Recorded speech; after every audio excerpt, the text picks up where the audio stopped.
Steve here from Advanced Global in our demonstration database. And the question is, how do you build a widget that alerts you that either a domain or an SSL is expiring in 50 days? So we're going to show you how to build that widget here in a moment. But first of all, as I mentioned, we're in our demo environment. We are on our recommended technician dashboard. The first widget here is the list of tickets that they can work on at will. We call it Ready to Engage, and it's organized by next SLA event due date.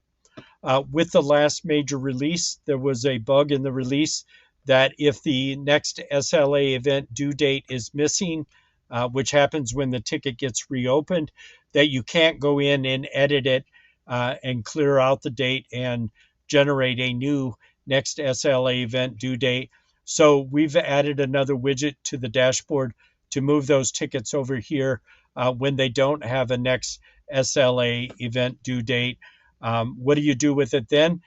You either work on it first or schedule some time to work on it so that you make sure that you get it done. The second or third most important widget is the service calls. We're looking at Technician 3's dashboard. And so until May 24th at 3 o'clock, they are free to work their Ready to Engage widget. That's the next time they're scheduled to work directly with the customer. And then this is the waiting status widget. We've seen that typically in the text list is a lot of tickets that are waiting parts, waiting customer, waiting vendor, and those they just skip over those tickets. They're kind of in their way, so we move them to a third widget. And then the last activity date, you can see that this one has been in this status since 5/19, and if it drifts more than a day or two back, we coach the text to pick it up. In this case, it's waiting material. Look and see when the ETA is, and then schedule a time a day or two after the ETA to actually do the work. So, but the question on the table is, how do you create a widget? So we're going to go to our Dev tab. We're going to add a new widget.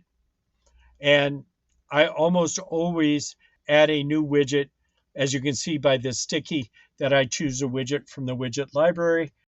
I very seldom build them from scratch. This is a sticky.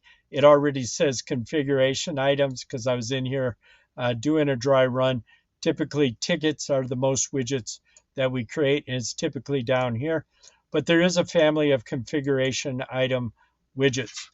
And then when you scroll through here, you will see there's expiring warranties. Again, sticky from my dry run. Sorry, I had to scroll through back and forth a couple times before I figured out that was the best one. I didn't mean to cheat you out of that experience. So this one is called expiring warranties, but the question isn't warranties. The question is domain. And there's a little bit of a gotcha in here. You're going to have to create one for domain and one for SSLs because you can't or filters. So we have this warranty expiration date. That's not going to work because the chances of a warranty expiration and the domain ending at the same time is slim. So up here, we're going to find D for domain, Steve. Domain expiration date equal to, now let's see what's in here. I would do dynamic range. And in here, I would do starting, let's see here, today minus days, starting 50 days ago. No, I want to go the other way around. I want to go today plus 50 days. So today's date, the domain expiration date is 50 days ahead of today. So I'm now 50 days before it, and then do the same thing here.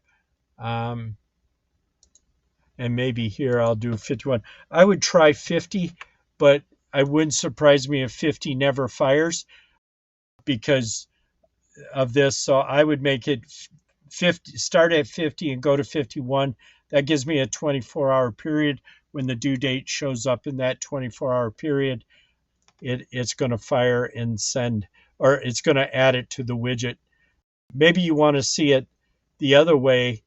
You want to see today to 51, and that's everything that's expiring in the next 50 days. That may be the way that you want to do this. So then why do we do today plus 1? Why don't we do today? I think in general, this is what you were looking for. Play around with this until you get the date range. And like I said, there isn't an or, so we can add the SLA. But when you're ready to add the SLA, it was here a moment ago. And I just said SLA when I meant SSL. Oh, maybe it's a V, valid. Yeah, there we go.